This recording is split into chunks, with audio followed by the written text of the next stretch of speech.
మీరిప్పుడు చూస్తున్న గట్టమ్మ దేవాలయాన్ని గేట్ వే ఆఫ్ మేడారంగా పేర్కొంటారు. మేడారం జాతరకు పోయే భక్తులందరూ ముందుగా గట్టమ్మ దర్శనం చేసుకోవడం ఒక ఆనవాయితీ. ఇంతకీ ఎవరి గట్టమ్మ, ఏంటి వెనుక ఉన్న చరిత్ర అంటే, కాకతీయ ప్రతాపరుద్రునికి మేడారం సామ్రాజ్యానికి జరిగిన యుద్ధంలో సమ్మక్కకు అంగరక్షకులుగా ఈ గట్టమ్మ, సూరేపల్లి సూరక్క, మారేపల్లి మారక్క, కోడూరు లక్ష్మక్క మొదలైన వారు ఉండేవారు. ఇందులో గట్టమ్మ సమ్మక్కకు నమ్మిన బంటు.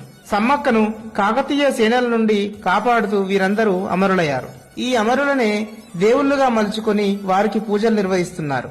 సమ్మక్కకు కోయ పూజారులు పూజలు నిర్వహిస్తే, ఇటు ఈ గట్టమ్మకు నాయక్పోడ్ పూజారులు పూజలు నిర్వహిస్తారు. మేడారం వెళ్లే దారిలో ములుగు జిల్లా కేంద్రానికి ముఖద్వారంగా ఈ ఆలయం ఉంది. ఇదే మార్గంలో రామప్ప చెరువు, రామప్ప దేవాలయం, అదేవిధంగా లక్నవరం చెరువు చూసి మనం మేడారం చేరుకోవాలి.